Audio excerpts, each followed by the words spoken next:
To'rtko'l tumanida yo'l transport hodisasi sodir bo'lgan. Bugun 3-oktyabr Av-80 yo'l trassasi bo'yida ehtiyotkorlikka chorlab qolamiz hammani.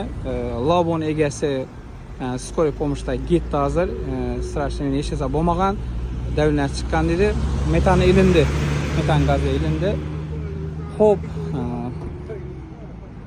Cobalt anaqdan gapirdik dedi. Labo Ruber dedi. Voqea joyini aniq o'rganmadik. Ehtiyotkorlikka chorlab qolamiz hammani. Yo'l patrul xodimlarim keldini. Assalomu alaykum. Xodimlari.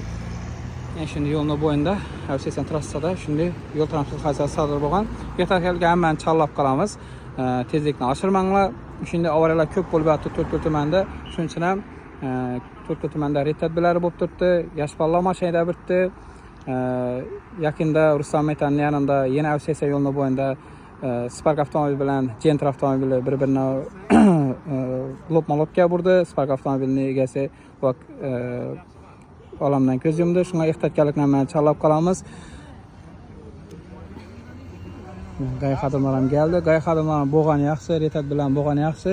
Shunday ko'p narsani hujjat sayda brigadalarini oldini oladi, shularni tekshiradi. So'ng shular yo'lga chiqmaydi, haydamaydi.